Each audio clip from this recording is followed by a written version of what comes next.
سيدنا وحبيبنا ومولانا محمدا عبده ورسوله صلى الله تعالى عليه وعلى آله وصحبه أجمعين. اما بعد. برادران عزیز، بزرگان محترم،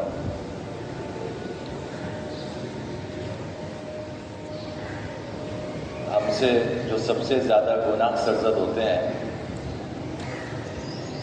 حدیث شریف میں معلوم ہوتا ہے کہ اس کے دو بنیادی اسباب ہیں.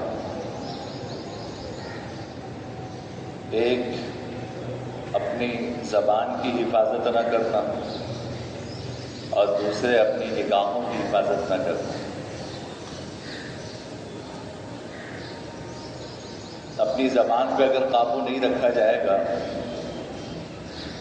تو سب سے زیادہ گناہوں میں مبتلا کرنے والی چیز انسان کو ہی اس کی زبان ہے. آپ جھوٹ بولتے ہیں تو زبانی استعمال ہوتی ہے، غیبت کرتے ہیں تو زبانی استعمال ہوتی ہے، کسی کو ڈانٹتے ہیں تو زبانی استعمال ہوتی ہے، جان تان کسی پہ کرتے ہیں، تانا کسی کو دیتے ہیں، زبان استعمال ہوتی ہے، کسی کی عیب نکالتے ہیں، زبان استعمال ہوتی ہے. تو یہ سارے گناہوں کا ذریعہ یہ ہماری زبان ہے. اس پر قابو نہ رکھنے کی وجہ سے ہم نہ جانے کتنے گناہوں میں مبتلا ہوتے ہیں. اور دوسری چیز یہ نگاہ ہے کہ اس کی حفاظت نہ کرنے کی وجہ سے گناہ تو گناہ، ہماری عبادتوں کے انوارات بھی ختم ہو جاتے ہیں،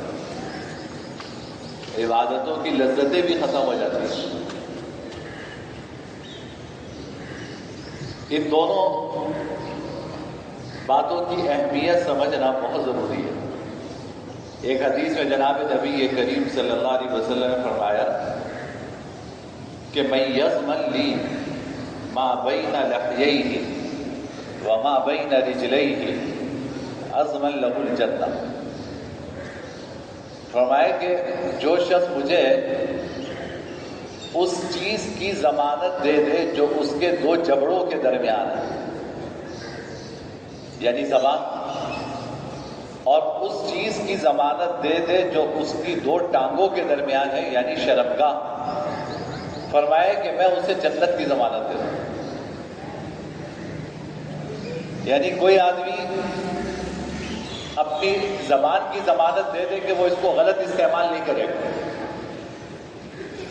شرمگاہ کی ضمانت دے دے کہ اس کو غلط استعمال نہیں کرے گا.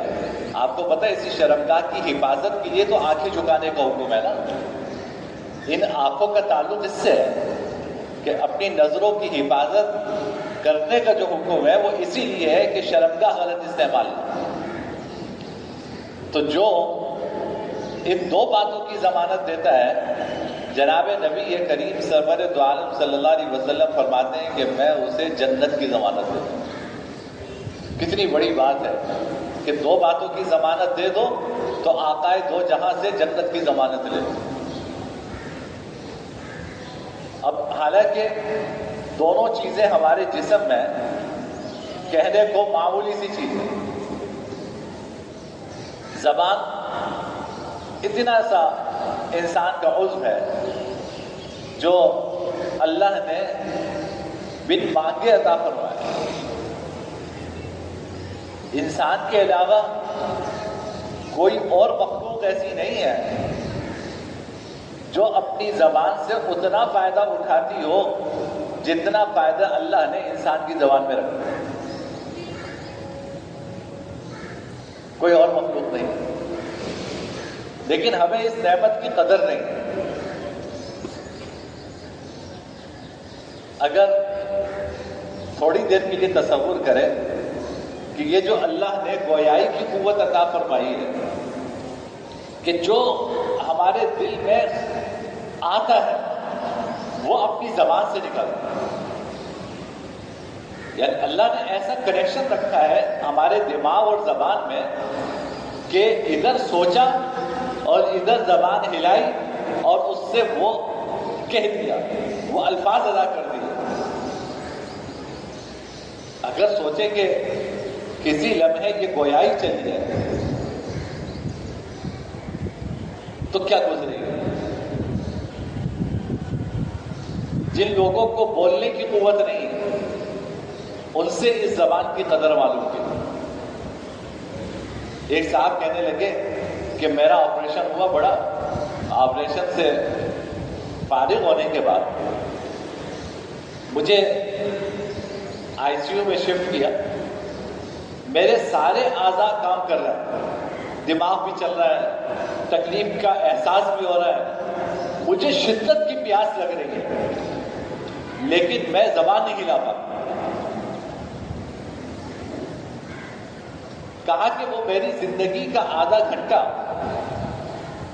میری زندگی کا وہ آدھا گھنٹہ جو اس لاچاری میں گزرا، جو اس لاچاری میں گزرا کہ میں پانی چاہ رہا، دماغ بھی کہہ رہا ہے مجھے پانی دو، سامنے قریب میں تیماردار بھی موجود ہے، میں زبان ہلا نہیں پا رہا، بس آنکھوں سے آنسو نکل رہا۔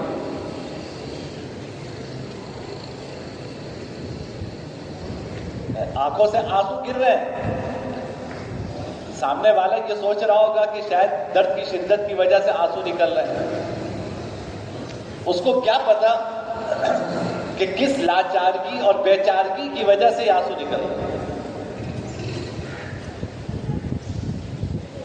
اور یہاں ہم نے سوچا، وہاں زبان ہی لگی۔ کتنی بڑی اللہ کی نعمت ہے، کتنی بڑی اللہ کی نعمت ہے، لیکن ہم اس نعمت کی قدر نہیں کرتے، اس نعمت کو صحیح جگہ استعمال نہیں کرتے، بلکہ صحیح اور غلط میں تمیز نہیں کرتے۔ اس لیے کہتے ہیں کہ جرمہ صغیر جرمہ کبیر، زبان ایسی چیز ہے، جسامت تو اس کی چھوٹی سی ہے لیکن جرم بڑے بڑے ہیں۔ اس کی جسامت چھوٹی سی ہے لیکن اس کے جرم بڑے بڑے ہیں۔ کیا سے کیا جرائم جو اس زبان سے نہیں ہوتے، اور پھر انسان پوری زندگی حسرت میں رہتا ہے کہ میں نے اس زبان سے کیا نکال دیا۔ اسی لیے کہتے ہیں نا، پہلے سوچو پھر تولو پھر بولو،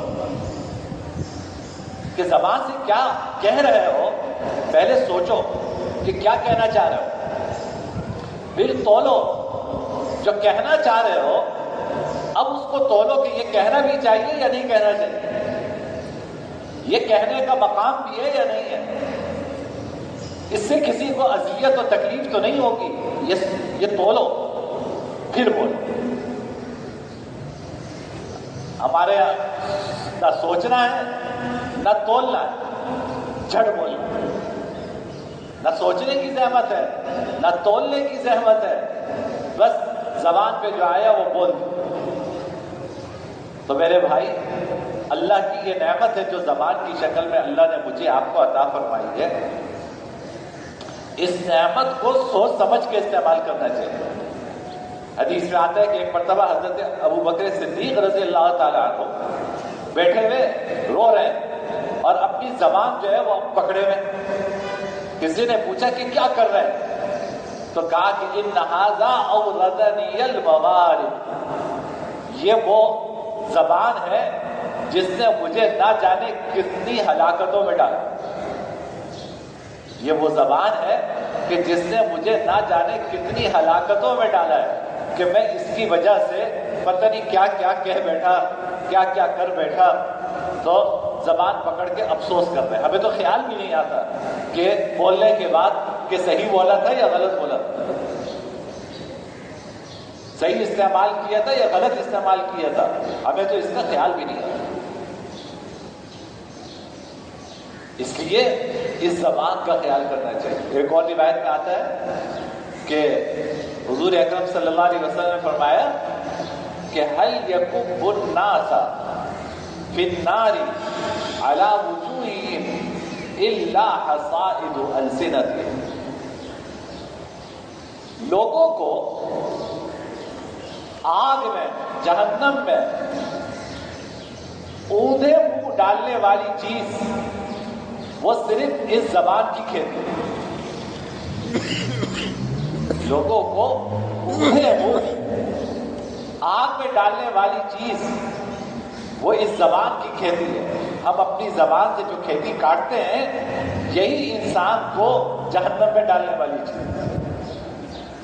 ایک حدیث آتا ہے انسان زبان سے ایک کلمہ نکالتا ہے، اللہ اس کے لیے جنت کا فیصلہ فرما دیتا ہے، اور کبھی ایک کلمہ ایسا نکالتا ہے زبان سے کہ اس کے لیے جہنم کا فیصلہ ہو جاتا ہے۔ ایک کلمے کی دیر کبھی وہ جنت میں لے جاتا ہے، کبھی وہ جہنم میں لے جاتا ہے۔ آپ اسی کا صحیح استعمال کریں تو جنت کمانے والی چیز بن جائے گی۔ حدیث سے فرمایا کہ انسان ایک مرتبہ سبحان اللہ کہتا ہے زبان سے، اس کا آدھا میزان عمل بن جاتا ہے۔ ایک مرتبہ تیسرا کلمہ پڑھتا ہے سبحان اللہ والحمدللہ ولا الہ الا اللہ واللہ اکبر، اللہ جنت میں ایسا سایہ دار درخت لگاتے ہیں کہ سینکڑوں سال اس کے سائے میں گھوڑا دوڑتا رہے، سایہ ختم نہیں ہوگا۔ یہ زبانی سے تو نکالا آپ نے۔ اور ایک روایت میں فرمایا کہ کلمتان حبیبتان الی الرحمن خفیفتان علی اللسان ثقیلتان فی المیزان سبحان اللہ وبحمدہ سبحان اللہ العظیم۔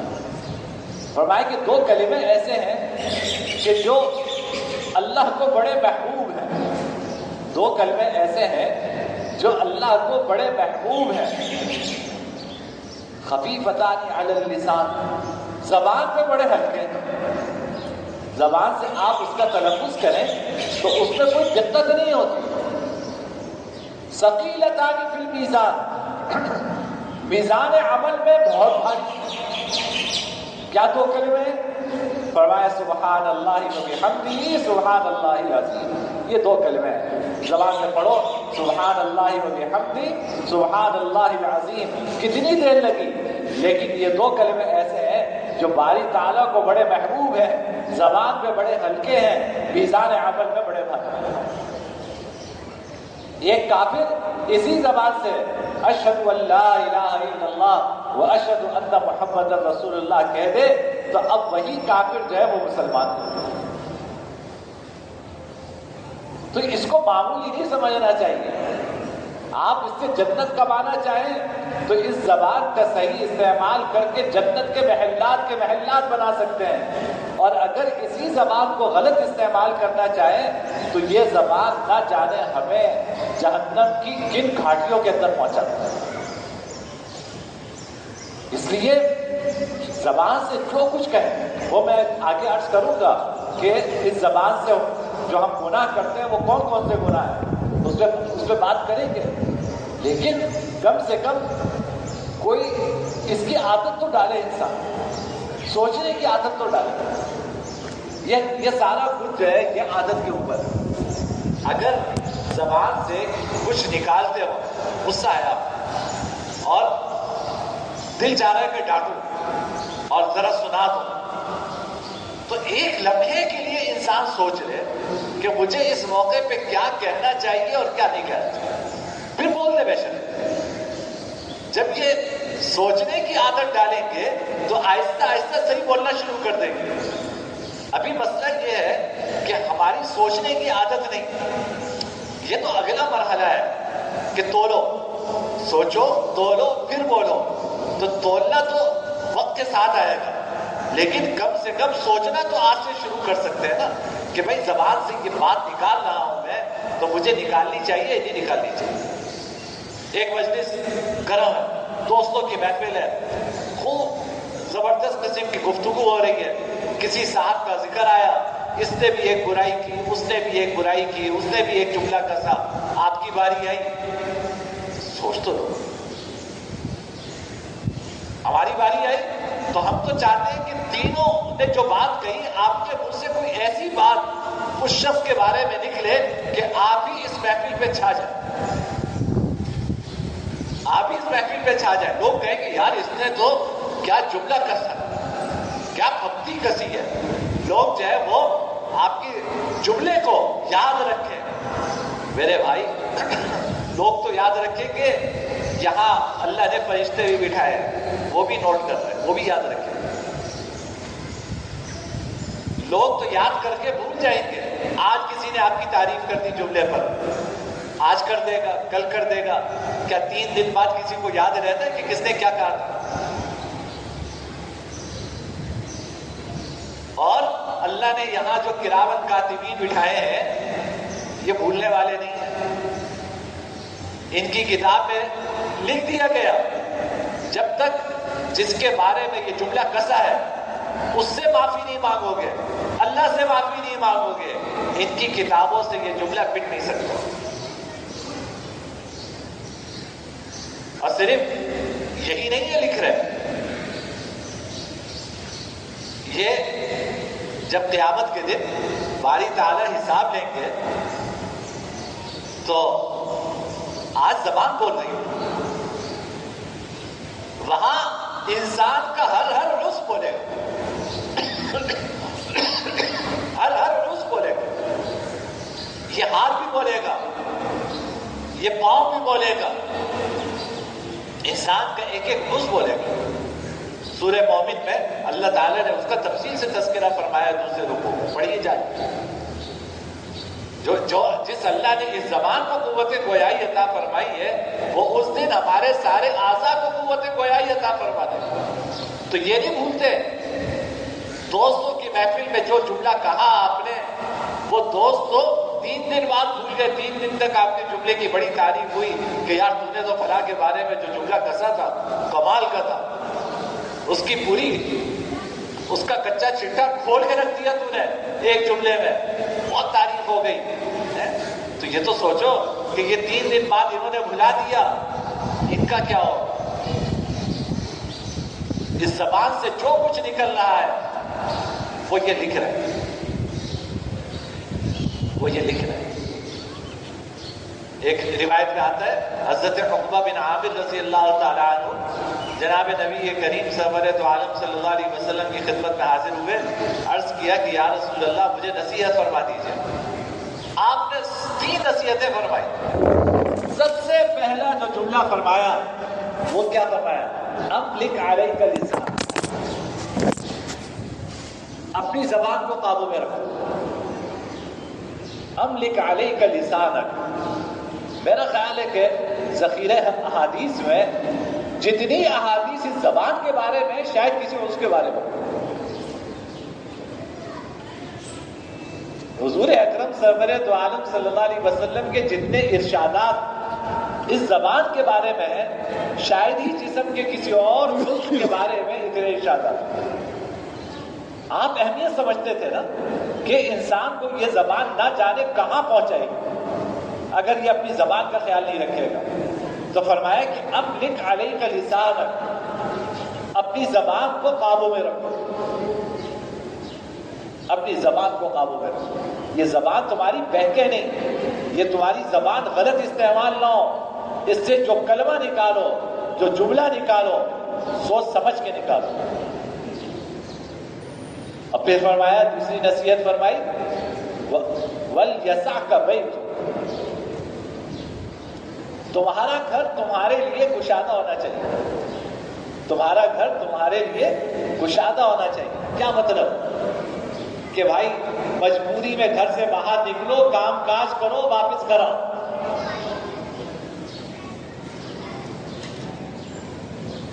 باہر رہنا کوئی اچھی بات نہیں ہے.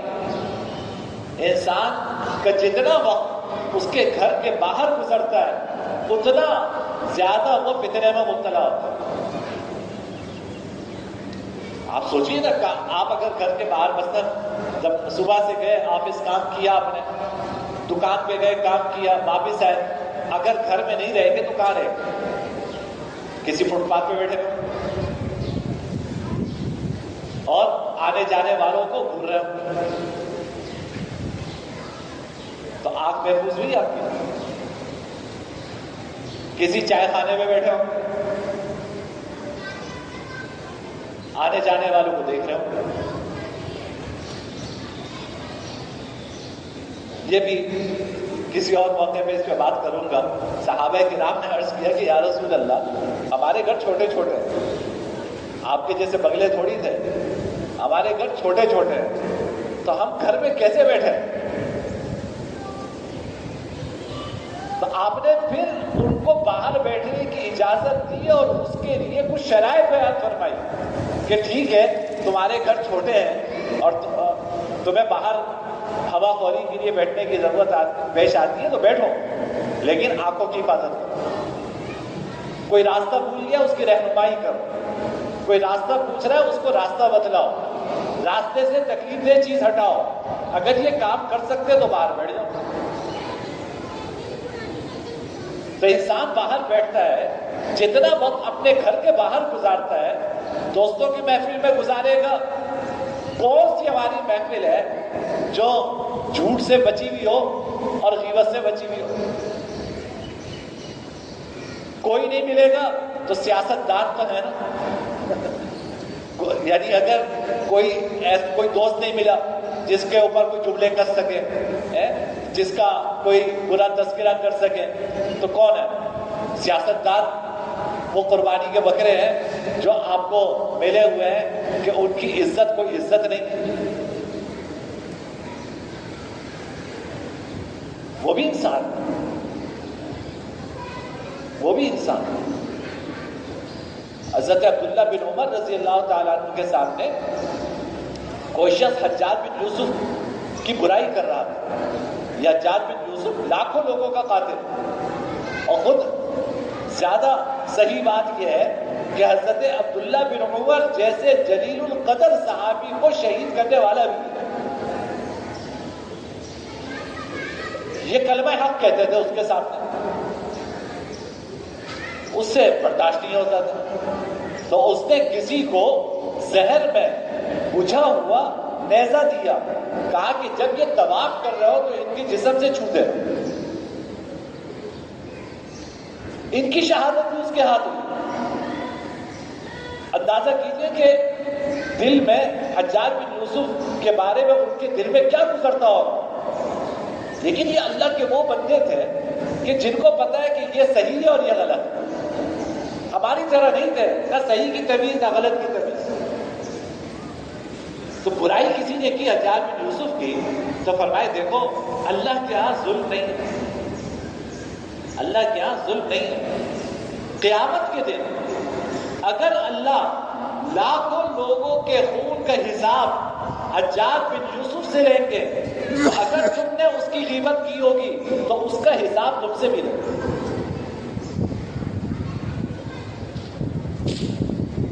آپ سمجھتے ہو کہ جی اس کی غیبت کرنا تو کوئی مسئلہ ہی نہیں, کیونکہ اس نے تو اتنے قتل کیے ہیں. تو جہاں اس سے لوگوں کے قتل کا حساب ہوگا وہاں تم سے بھی اس کا حساب ہوگا کہ تم نے پیٹھ پیچھے اس کی برائی کیوں کی. تو چاہے سیاست دان ہو, اگر آپ ان کے پیچھے ان کی برائیاں کر رہے ہیں تو یہ بھی تو آپ سے پوچھا جائے. لوگ سمجھتے ہیں کہ سیاست دان ایسی مخلوق ہے کہ اس کی غیبت شاید اس میں ثواب ملتا ہے.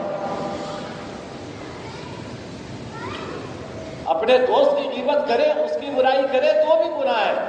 اپنے کسی عزیز کی برائی اس کے پیٹھ پیچھے کرے وہ بھی گناہ ہے. کسی سیاست دان کی برائی کرے وہ بھی گناہ ہے. تو کون سی محفل ہے جو ہماری اس سے خالی ہوتی ہے؟